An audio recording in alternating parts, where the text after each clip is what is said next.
Hello, welcome back to Tavern Talk. Everyone is out on their quest.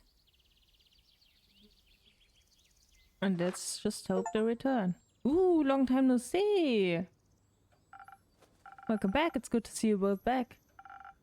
Hold your enthusiasm, innkeeper. Weeping tales of a disaster. Another one? I don't mind it a disaster, my tales. After all, you tell them so well. She really does. As do you, Clay. Thank you. I hope my stories are as good as your drinks. They are to me. Speaking of which, can I offer you a drink in exchange for a little insight into your disasters? That would be great. That would be great. Something that feels strong and magic-y, right? You remembered! Yes, that one, please. Coming right up. I didn't remember, but thank God for the innkeeper. Where's the southern brawler? There it is. Oop.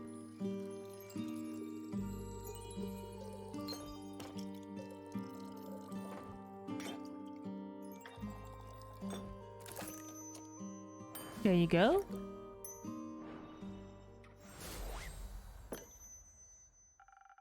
Something tasty and strong, but hopefully not disastrous.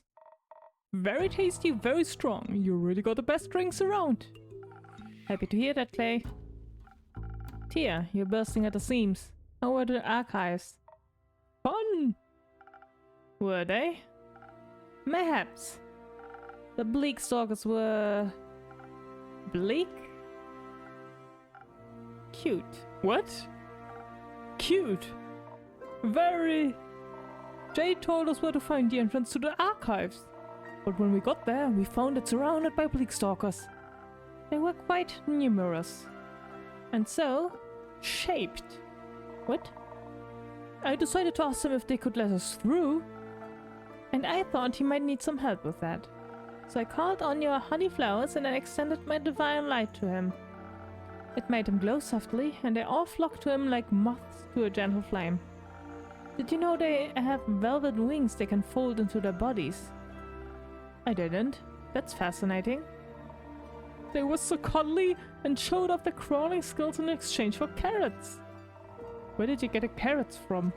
I asked them if they'd like to be our tour guides and they were so excited.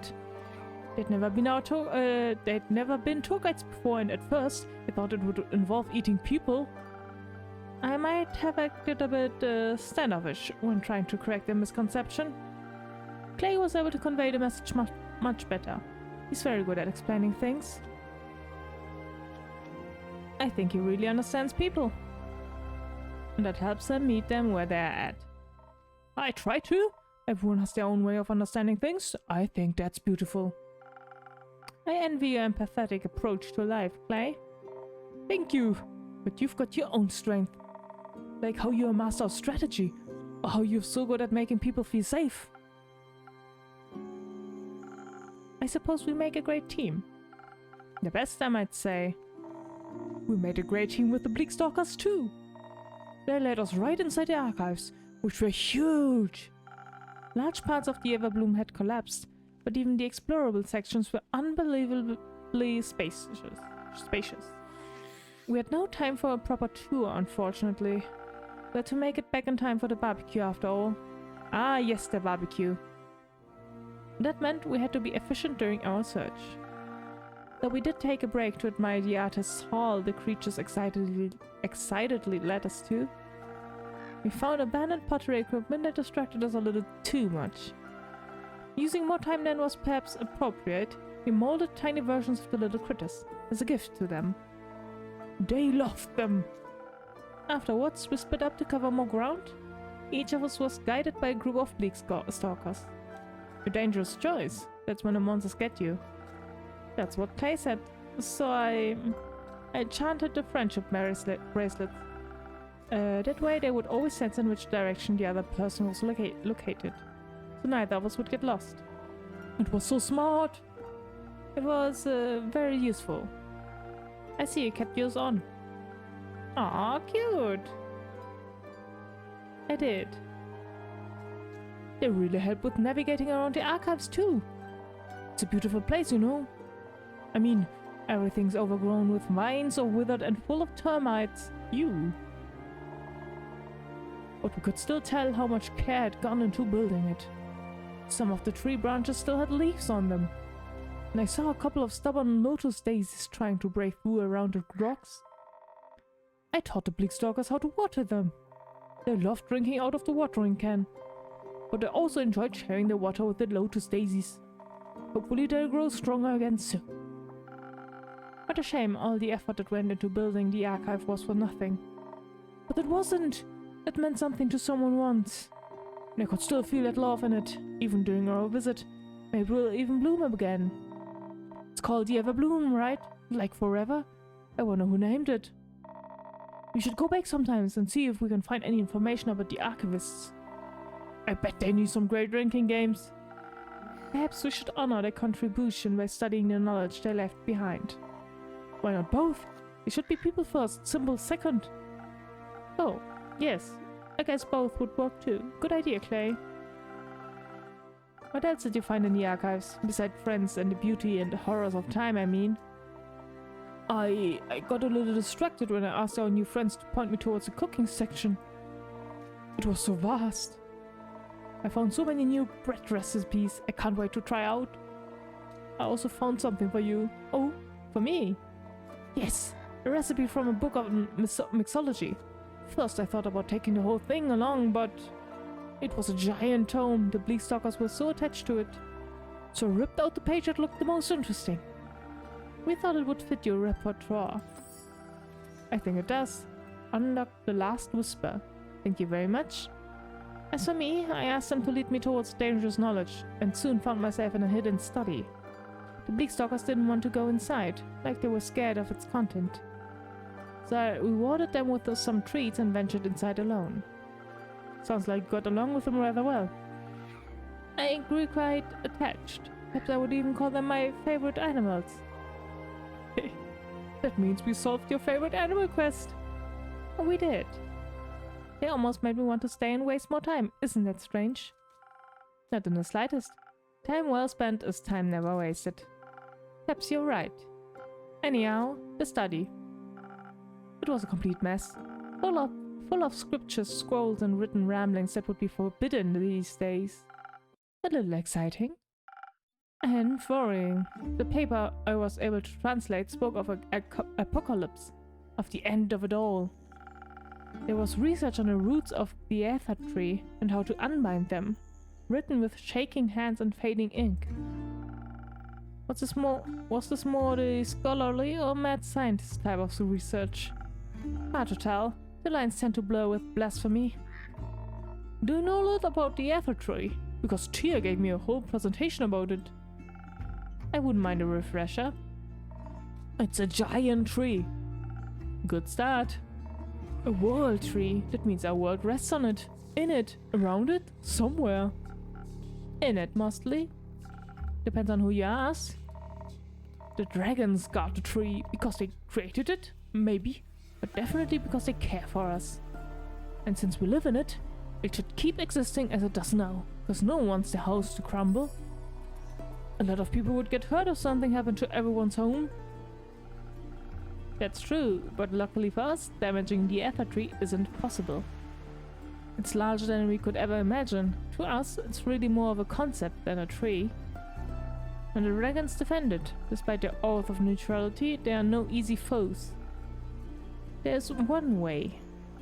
The sigils of Alcahest. The what? The what now? The sigils of Alcahest. They're the key to destroying the ether tree, according to the scrolls I studied on the archive's candlelight. Are they some sort of spell? More of a manual to a self-fulfilling prophecy. A way of breaking the cosmos in accordance with its own rules. Uh-oh, has it started already? For the tree to crumble, its foundation must be fractured. The 5 sigils of Alcahest represent the 5 dragons, each of which must be damaged to topple our world's balance. Uh-oh! Only then can our cosmos reshape itself. The scrolls spoke of experiments for creating a sigil. Unsuccessful experiments. It's reassuring. Not quite. They were only unsuccessful back then. Next to the notes of old, I found others, written on cleaner, newer parchment, with unfaded ink. Much of it was incomprehensible. Oh, what a word. Written in languages I've never seen before. But various sketches of whales caught my eye, acid-altered frostbite scrolls. That sounds unsettlingly familiar. I fear that a starfall broke a sigil. By ripping holes into Cassiopeia's wings, it destabilized her flight. If she's damaged any further, time could be sent into disarray. Meanwhile, the tsunami, like I heard, didn't just plague the archives. The waves broke down the barriers between the primordial sea and the twilight chasm in ways never seen before. So that's 2 broken sigils? That's not good.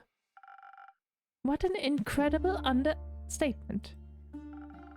To witness one such sigil fracture would be anxiety-inducing enough. Knowing it has happened to 2 will keep me up for many nights. Not 2, it's 3. What? 3. Alongside the notes, I found an old map with fresh markings. All the names were outdated, but the intention was clear. Marked were the 5 interplanar portals. 30 years ago, the sudden appearance tore fissures into Gaia. I believe they were the first sigil. Uh-oh. Bad, right? Very? Who would have done this? I don't know. And why, of all things? The Aether Tree collapses or even shifted from its perfect balance. The destruction would end us all. Who would want that? No one thinking rationally, that's for sure. They might have a good reason for it. Maybe we can talk them out of it. I doubt it. Me too. Whoever it may be that's causing this, they only have 2 sigils left. Would be quite bad, right? Don't they say that waking the elder dragon will start the apocalypse? They do. I feel like there's too many ways to start the apocalypse. Right. Maybe they're all connected and waking will break the last sigil. Although, I like to think breaking all the sigils is indeed impossible. Because it's impossible to reach toward in the spirit realm, correct? It's not exactly impossible. One can make it to the spirit dragon via the astral sea at the dawn of the dying moon. That's in 5 days, right? Yes, but worry not. To reach such a specific location within the astral realm, very specific rituals are necessary. And Gaia's portal to Cassiopeia is indispensable. Said portal is located in and safely protected by the Aperture, the stronghold of the Order of Starlight. And its ritual must be performed with outstanding accuracy to withstand the treacherous astral currents. Only the highest-ranking members of the Order are privy to this knowledge. And I guarantee you, all of us would rather die than aid in the destruction of this world. The rest of them are half as stubborn as you are. I think we are well protected. Exactly. That's good then. The rest is worse. What's bad is that we don't know who's behind this. Or why. By the dragons and the endless horizons, anyone would desire something... or why, by the dragons and the endless horizons, anyone would desire something so vile. I can already sense your next quest. What can I offer you a drink first? Your throat must be dry from all the exposition. I wouldn't say no to a drink. Perhaps something that will keep my mind intact, defend it from lunacy. I feel like I'm going mad. Say no more. Let's go. Oh, what's this? Oh, finally, an agility drink. Another one. But that's complicated to make.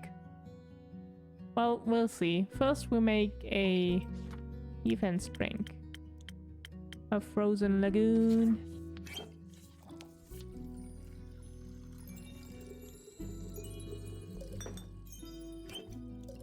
And this, and there you go.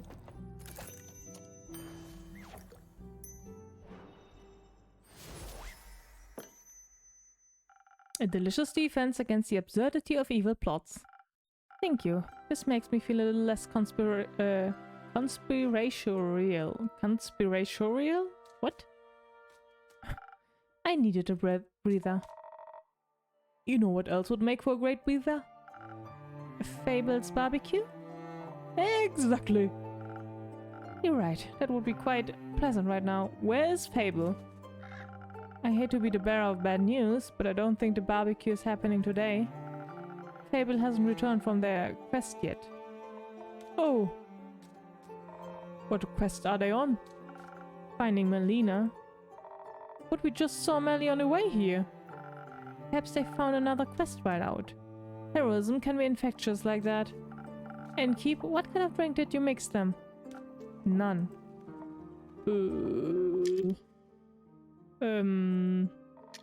Maybe we should go look for them?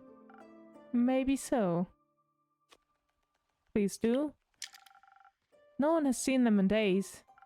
And the last thing I said to them, I would hate for those words to say the last. Please help me find them. Of course, I'm sure they could slay any monster without us, but some extra hands couldn't hurt. But you'll have to deliver your apologies yourself. I slay that beast when it comes to it. And she also has to apologize.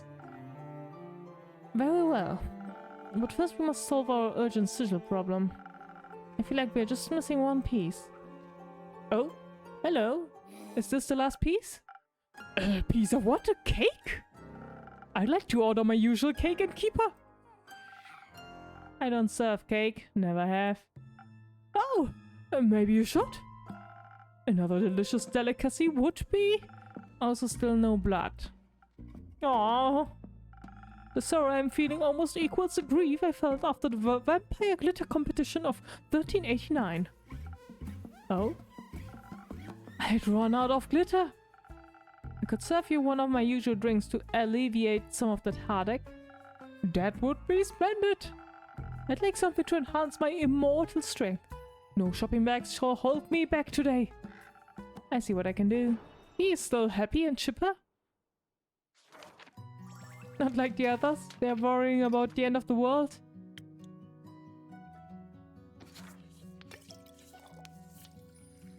But I haven't seen him in a long time.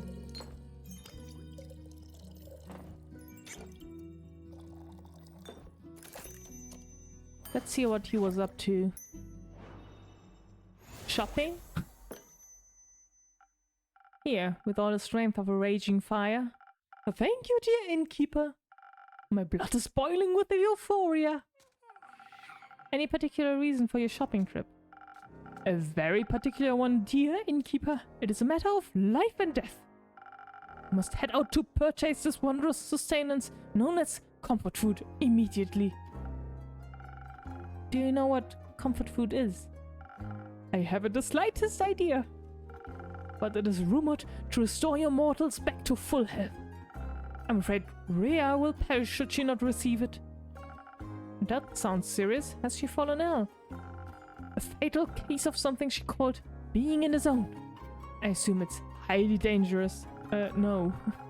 She's refused to move away from her drawing board for over a year now. She even threw me out of the room upstairs when I offered her a blood pellet snack. How will her body handle another year without food? I have some good news for you. Rhea hasn't been sketching for a year. You guys checked in yesterday. How fortunate! And as for your legendary item, you should ask her about it. Generally, everyone has a different idea of what they consider comfort food. How wondrous! So something tells me you should give her some time before you go back upstairs to ask. Why? Call it intuition. I don't think intuition is a very good name, innkeeper. Want to help me find a better one? Of course! I think of one before the next 80 years are up. Thank you. I shall remain for a while.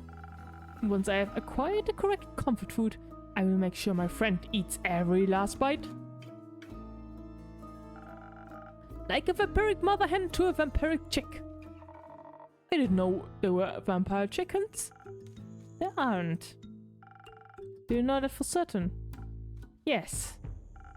I could have sworn the ones at my family estate had fangs. Chickens can't develop teeth. And here I thought we were comrades in blood hunger. Chickens are still very fascinating all on their own. Did you know they have very colorful dreams? Oh, that's nice. I once helped a wild hen with her dream journal. I'll introduce you to sometime. My favorite thing about chickens is they purr when they are happy. They do? What charming creatures! The more I learn, the more they remind me of vampires. So simple, sweet and ferocious, yet their origin harbors one of the greatest mysteries of life. What came first? The chicken or the egg? The egg? I don't know. I don't really care. I mean, evolution could be both, depending on the genes.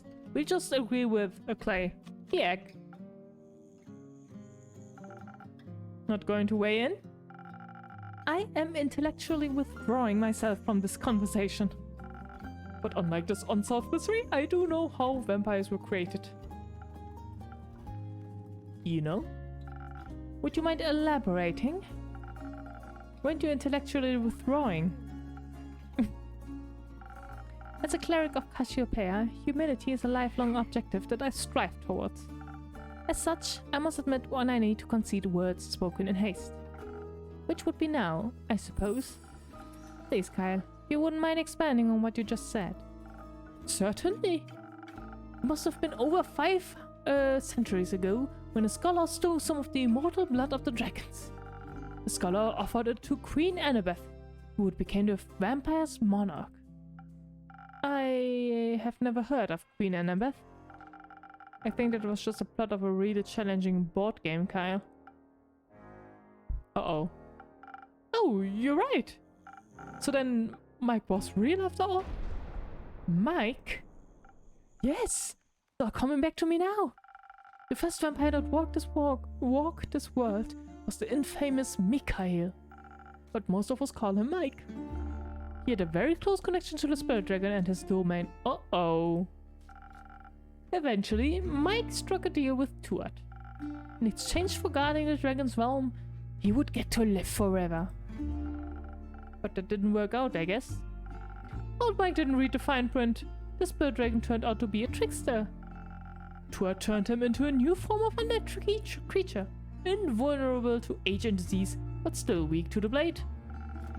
Blood was the only thing he could stomach to consume, and with time even sunlight became intolerable. Mike was no longer welcome among the living, but the dead didn't want him either. And that's how the first vampire was created. Fascinating. There's so little known about the spirit dragon and his realm. Kyle, just how do you possess knowledge that's considered ancient by today's standards? What knowledge? The knowledge you just told us about. Ah, I stumbled upon it in a grimoire I bought the other day at the local bookstore. Nope, that was the vampire romance book Lynn recommended to you. Try again. But of course! Dear Evelyn was such a historic fanatic, how could I not pick up on a few stories? That was one of her favorites. I still dream of her deathly beautiful countenance as she narrates tales until the intruders stopped screaming. Oh, ouch. She always told the stories of our progenitor Mike so softly. Progenitor? She would cradle a vial of his blood, and her tone would turn so reverent. She has a vial of his blood? A secret to share just with me, she would say. Oh. I didn't mean to break the last oath between us as well. I'm sure we can help you keep the secret, right? A secret between friends. If secrecy is how we can repay you for sharing this with us, then so be it. Since you seem to have been very close to her, I wanted to let you know. We traveled past Merrill Castle on our way back. It looked awfully damaged. The destruction looked so fresh, the only we had passed by earlier. Clay even spotted a heavily armored silhouette a short distance away from what remained of the castle wall. We hurried over as quickly as possible, but the shadow was gone by the time we got there. As it was, only rubble remained. Oh.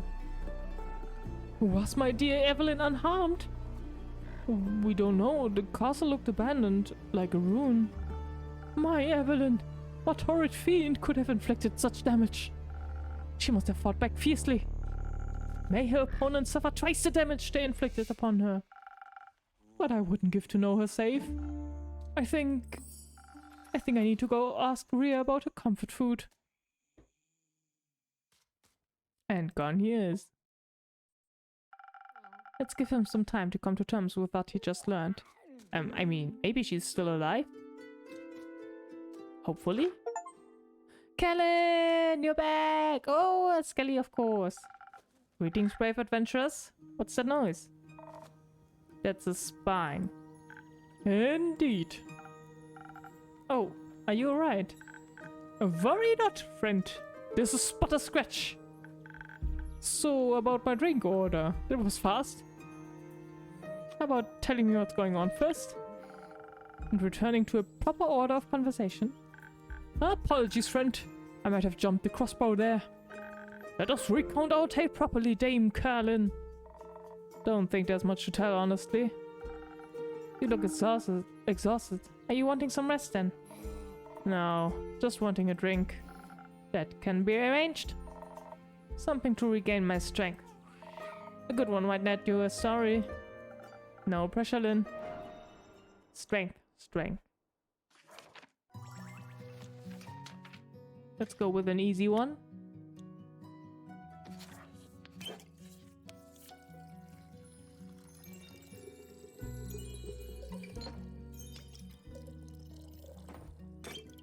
There you go.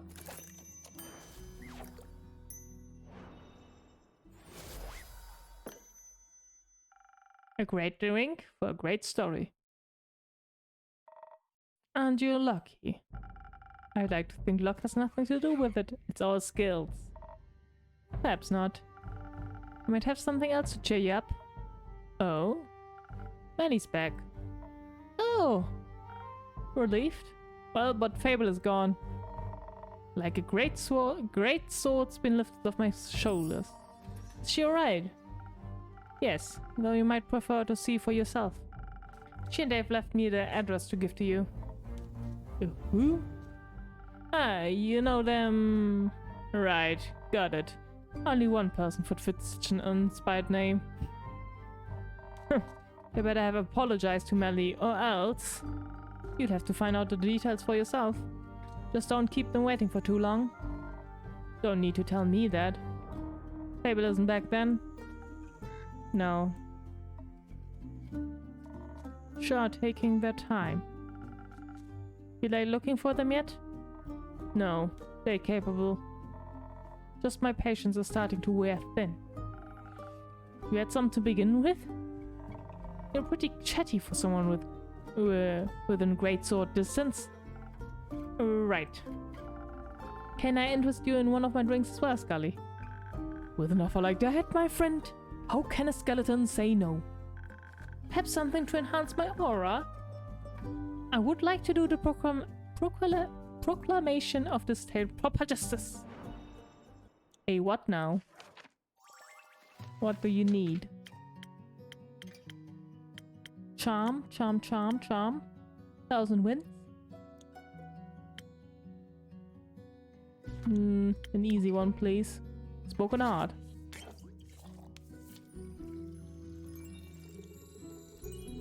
Let's hear your story in full detail about zombies and whatnot.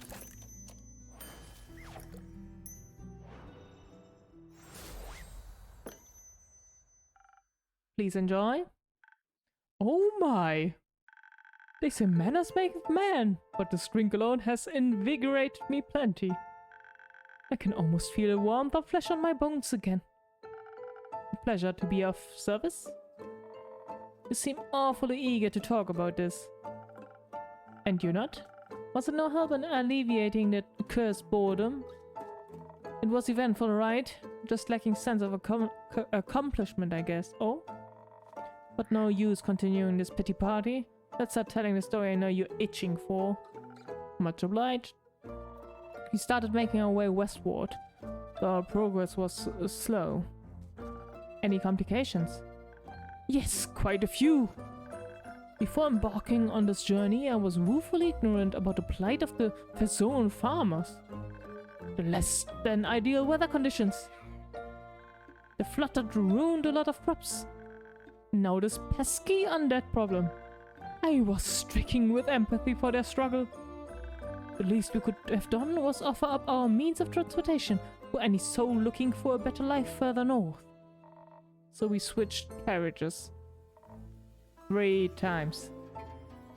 By the 3rd time, we had gotten so far off course, it took us a whole day just to get back on track, on foot. But once our hike was over, we did get to spend a wonderful afternoon with Dame Callan's cousin, Lady Danica. That was nice, I guess. The cousin with the undead snail problem, yes? Did you manage to liven up that garland for her? Sure did. Just had to set out some cabbage to lead them somewhere we wouldn't be damaging any crops, and they were vanquished with just one magnificent blessed strike. Truly a sight to behold. It was just some undead snails. No need to have gotten so excited. To match the excitement, Lady Danica served us some positively delightful cups of tea. Better than any accompanying finger sandwich were some new facts I had gleaned from observing these snails. Okay. Even lacking souls, they still displayed some pack behavior. They acted nothing like real animals, of course, but somehow I was struck with empathy for their plight. To unconsciously seek out a manner of instinctual action, despite the lack of anything to grant them an unconscious objective. Is there a more transparent yearning for a purpose than that? Silence. My apologies. It appears what they say about old age is true. You can't help but philosophize. And you couldn't help but relate. In a way. One can't help but wonder whether any choice I make is truly my own, or just a post-mortem reflex of these old bones. Perhaps even my thirst of knowledge. And yet, your enjoyment of it seems genuine. Oh, truly, innkeeper, you have a way with words. Just lots of experience.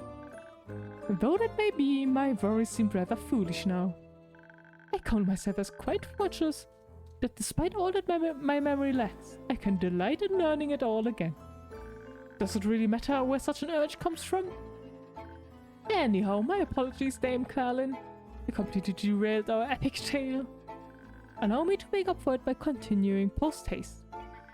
We departed after that lovely cup of tea and finally headed for the Pale Woods. Lady Danica provided us with a cart and a trusty steed, a cow with the most lovely temperament. Her name's Lizelot. Our host had also gifted us this delightful lucky charm, so that no evil would hurt us or Lizelot on our way. But now that our little adventure's over, we thought we'd give it to you instead. Some extra luck never hurts. But where is it? I don't see it. That's an adorable little fella. Thank you very much. Wait, fella? Where? I want to see it. Glad you like it. I apologize. I derailed again. Where was I? Ah, our journey. Oh, is it that maybe? I don't know. I never see where the items go. Really, doesn't matter. I made sure to greet the gentleman that passed us on our way to the woods. What magnificent shadow armor he was wearing. Something about it felt oddly familiar. Uh-oh. Perhaps it was only my hope that we would look just as gallant after our quest.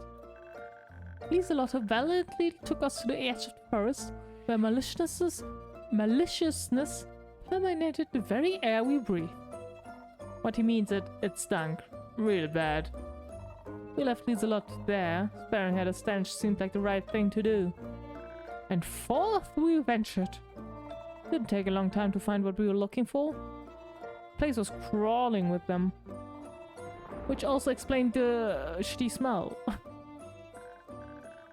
For some reason, the miasma didn't seem to bother me much. Most respectfully, you don't have a nose. Oh, of course! Anyway, there was a veritable horde before us. An army of undead creatures shambling their way through the forest. One gnawed at a tree at a time. They were awfully interested in those trees, it's true. At that point, I was ready to start decimating their numbers. And I would have done so if Scully hadn't held me back, just as I was unsheathing my sword. I was keen to observe them for a moment longer. The undead creatures were displaying similar patterns to those snails. They weren't just stumbling around senselessly, they seemed to be following a pack leader. Maybe there was a non-violent solution left at hand after all. I convinced Dame Kerlin to hold off on the violence for just a bit longer. I was still working out the best point from which to attack them. Couldn't hurt to try out Scully's ideas first. Except it did hurt. Yeah. While Dame Callan remained hidden in the shadows of the thicket, I walked up to the leader, another skeleton, making sure I displayed an open and respectful disposition. I suppose they were not open and respectful in return. Nope. Before I could even react, the skeleton had bitten down on Scully's arm. Oh no. Agony! Without putting much thought into it, I threw one of my knives. Sorry. I only realized later that the knife I threw was one I had accidentally taken from here. How will my tavern ever survive this? I already said I'm sorry. Yeah, I was joking. You could always compensate me for it. Actually, Ando's bucket needs to be cleaned out. Keep dreaming. Ouch, shut down so quickly. If it kept you to the safe, then I'm glad you accidentally took it. Oof. Thankfully your drink did its job wonderfully as well. Their teeth were unable to leave even a scratch on me. Dame Kerlin was as fast as the wind as she got me away from the hungry undead. And so our fierce battle began. With ease, Dame Kerlin took out several of them at once. Would have been easier if I hadn't had to carry you. My apologies. I was still mourning the breakdown in communication. But I got back on my feet eventually. Before long, we were both battling off swarms of the undead. They seemed endless. For every undead creature defeated, two would take their place, dragging the battle on. I know one thing about fighting. It's that you need to watch your stamina. We wouldn't last forever, but our enemies could. One of them cleaved me straight in half. I was lucky Dame Kerlin caught my upper body. But I'm fairly certain we mixed up the order of some of my thoracic vertebrae when we put me back together. Still, being held in her arms put me in a perfect position for a strategy meeting. I thought back to how we dealt with those snails.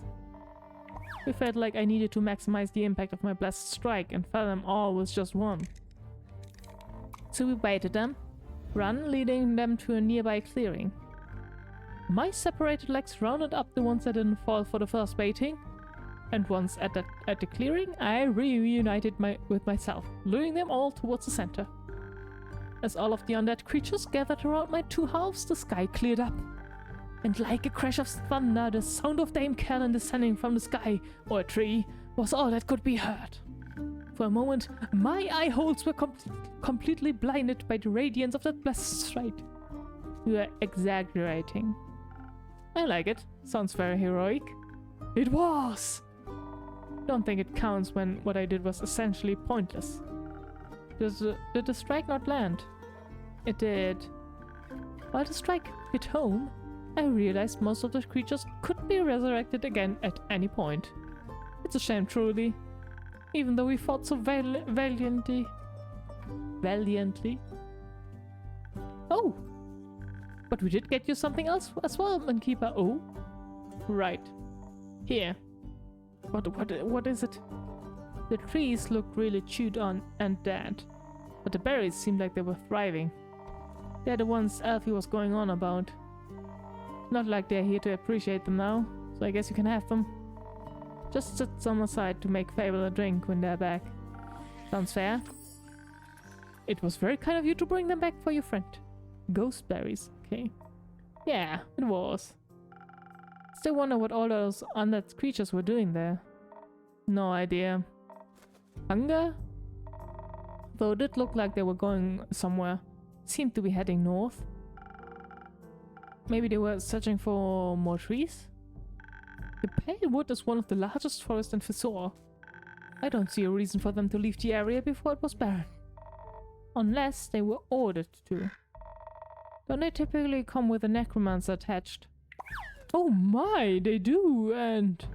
You don't suppose that gentleman we encountered outside the woods could have been that very necromancer? I don't think farmers wear armor like what you described. Beep! Just realized where they could be heading. Where? It's true there aren't many woods around here that compare to the Pale Woods. But a giant root in the capital must look pretty good to some tree-obsessed undead.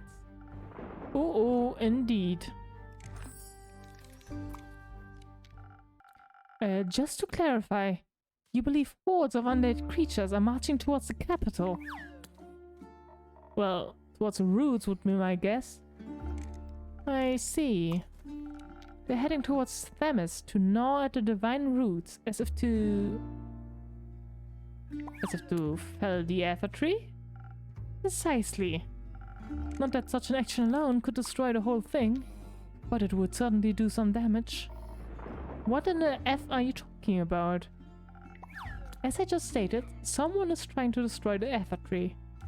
The starfall, the primordial flood, even the interplanar portals, it's all part of a big plot. Was that not clear? No. They were not here at your explanation. Oh my, that's awful. And insane, if true. Is it working? Unfortunately so. How do you see stars in the night sky? I mean, there's one. There used to be more. And we don't know who's behind it yet either. Well... Callan, Mr. Scully, the gentle person you greeted outside the woods. You thought he might be a necromancer? He certainly bore the armor of one. Did he seem like he wanted to kill everyone? Not particularly, though it can be hard to tell sometimes. Politeness and desire for homicide aren't necessarily mutually exclusive. Necromancers resurrect dead things to make undead creatures. Indeed they do. So, Scully, you were resurrected, right? Do you remember anything about it? Well... I admit, at first I recalled very little from the start of my new life. I mostly stumbled about trying to remember my manners. But my memories, or rather the memories of my body, which I suppose are also my memories, have been getting clearer lately. Let me try to focus my thoughts. I believe I awakened in the archives, in the Everbloom. Uh-oh. The Everbloom. Did you encounter any bleak stalkers? Why, I did indeed. They seemed very hungry for my bones. Such interesting creatures. They remind me of the old intellect wombats. Do those beasts still roam Fisor? No. What are intellect wombats? Priorities, dear. Scully, who woke you up? A gentleman of fine age. I believe he was there to do research. I remember candles held over notes scribbled on paper, ink stains on fingertips. He must have found me near my friend's study. I remember I was looking for her when, after I woke, I simply left. Rude and uninquisitive of me. I should have asked what he was researching. I could have helped. Be glad you did not aid him. We found his notes.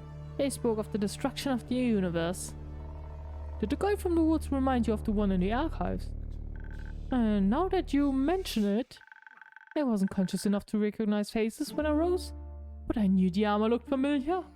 I think I saw it when I first reopened my eyes. Metaphorically, of course, I no longer have eyelids.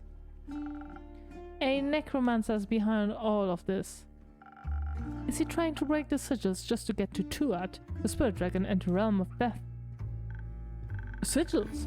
Are you perchance speaking of the sigils of Alcahest?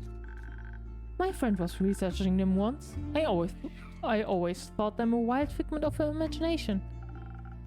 Seems like they're not, unfortunately. Do necromancers usually want to destroy Tuat?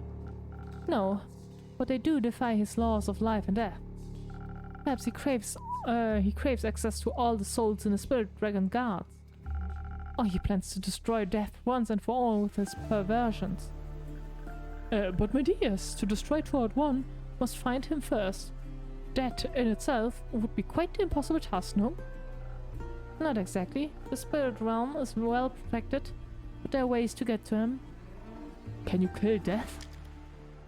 I don't know, but merely attempting it sounds disastrous. Miss Anwar, Mr. Moore, Tuat is the god of death. No matter how insane the necromancer, no one could possess a weapon powerful enough to fight a god. Only weapons made by dragons can harm them. We all know this. You mean like Earth's great axe?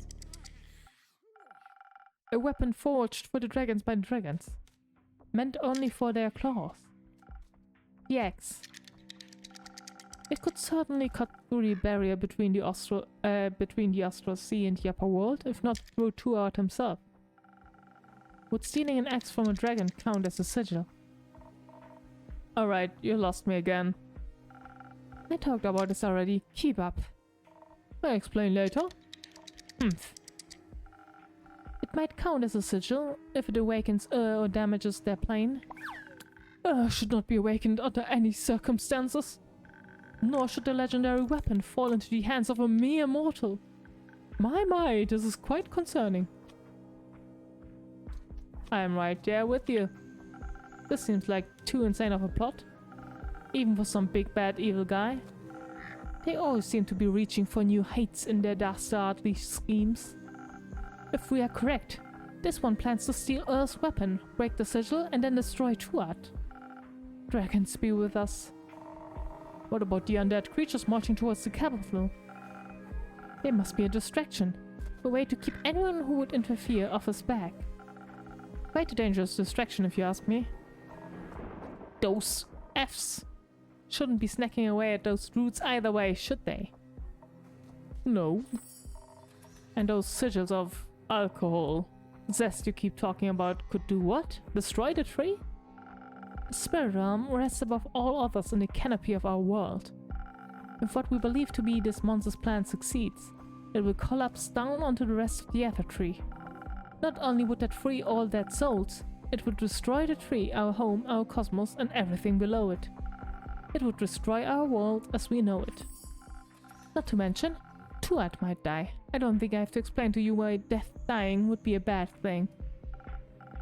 Once again, can he die? Wouldn't risk it. Though I believe this. I would believe this plot of his has to be limited somewhat, no? Perhaps to the transitional period between the astral moon and the dying moon? Only then would the veil between Cassiopeia and Tuat be thin enough for a ritual of such magnitude to succeed. Wait, what you mean is this can only happen the night between the 35th of Cassiopeia and the 1st of Tuat? So it can only work in 4 days, or next year? Precisely. I guess we can't have a ritual without unnecessarily complicated rules. It is common courtesy. Clay, I've been wondering. Remember that man we saw on our way back near Marrow Castle? Yes, you think he might have been the same guy? I do. Strange armor sounds familiar. As does the convenient proximity to distraction. Is it the best friend of the innkeeper? And more so, that blood of the first vampire Kyle spoke of. Part of the ritual to safely traverse the astral sea involves having an associated anchor for your destination. To find Tuat, you need something connected to him. Like the blood of a vampire eternally bound to him. Yes, maybe our villain got his hands on it. Perhaps he knows more of Cassiopeia than I anticipated. All this out of context... Shit is giving me a headache. Innkeep, got another drink to spare to help me with all this mess. Something powerful enough to get me through this. Anything for you, Lynn. Another southern brawler.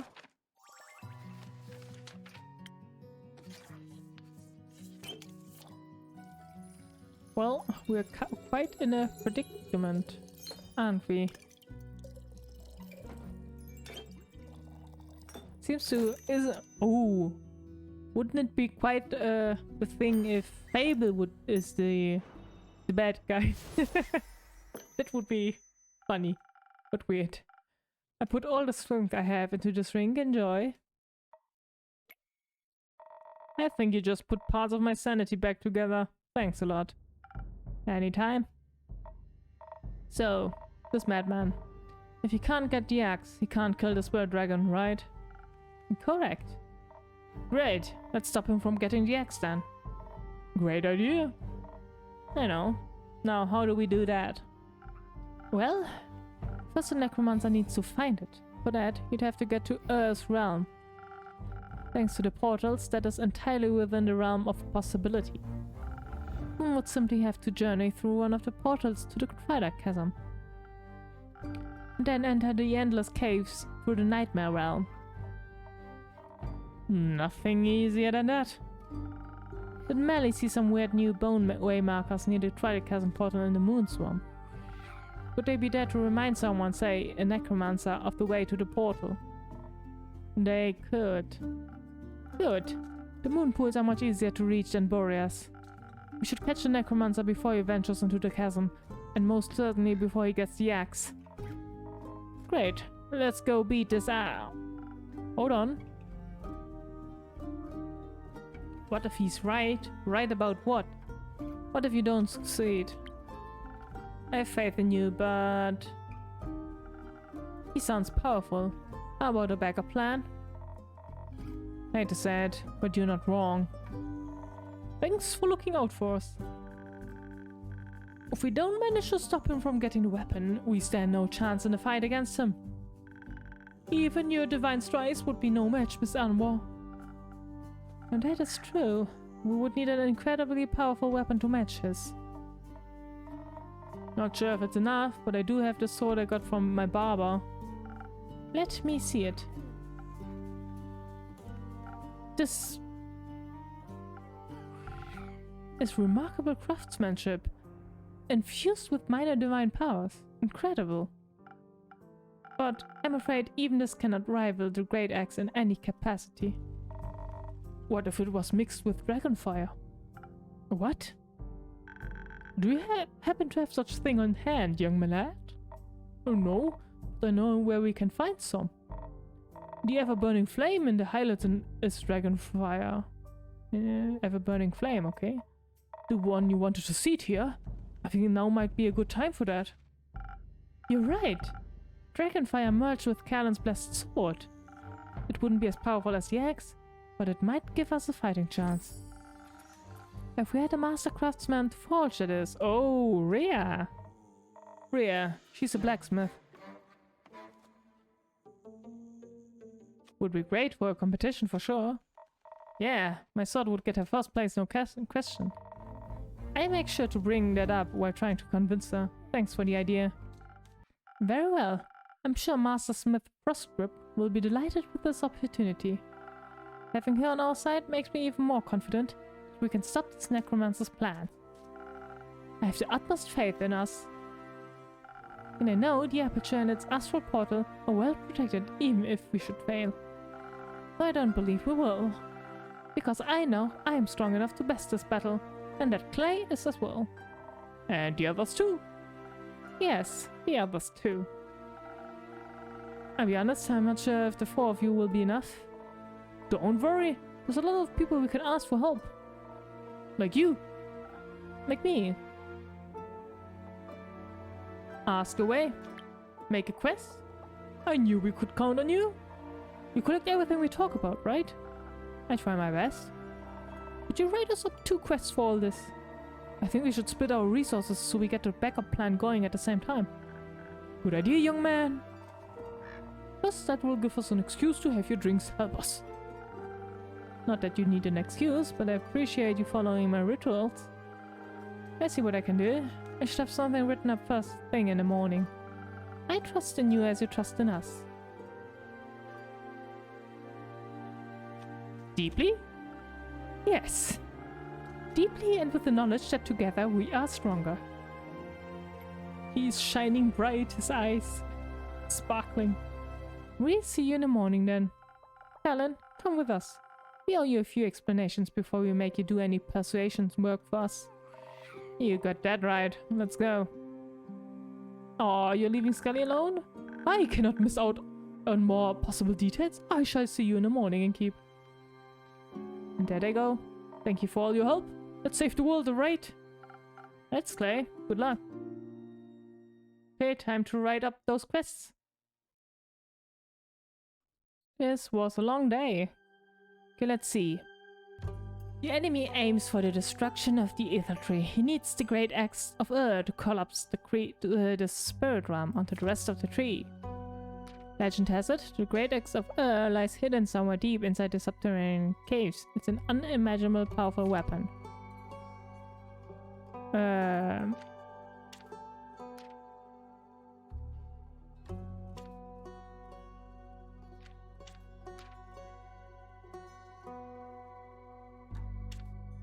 Wait, this one and this one is together. Wow, why is there so much? The wondrous plane of Ur can be accessed through the Twilight Chasm. A plane that can be entered through the portals of our world.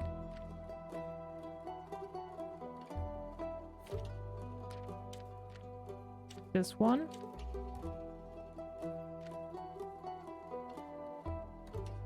This is undead. Capital.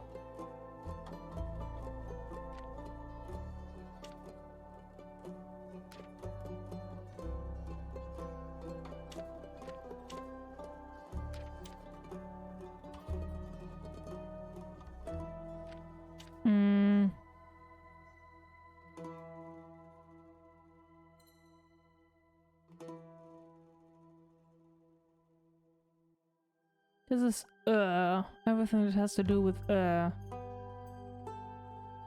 think that's good. Trial chase. World calamity is imminent, but there's one last way to save it. The only weapon strong enough to harm Tuat and the Ether Tree is the legendary Great Axe of Ur, and the personification of evil wants it desperately. But first, he must make it through the Twilight Chasm, and for that he needs a portal. Sounds like a good location to stop him, right? Let's go. Next one would be the X.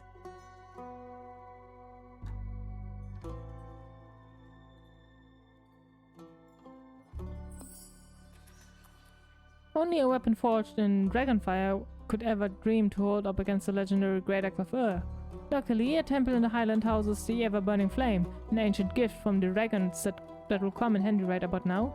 And what better sword to reshape with this flame than another gift from the Realm Keepers, an heirloom passed down to Callan with heroism scorched into its very essence. Perfect. The last one would be the capital, defending it. Hopefully. The Dead Parade. The horde of undead is approaching the capital. Their insatiable hunger for the local flora leads them to the exposed roots of the Ether Tree, and therefore the capital of Themis, since it lies nestled in the safety of the roots. This is a mere distraction so the necromancer can fulfill his true plan, but the undead still must be stopped before they hunger for flesh. Before they hunger for flesh once more. Perfect. I hope I did it right. What happens if you do it wrong?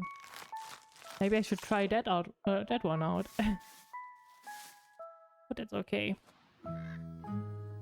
I hope Fable comes back. We have enough people to get all of the quests done, hopefully. But we'll see what happens then. The next episode. I'll see you then. Bye bye!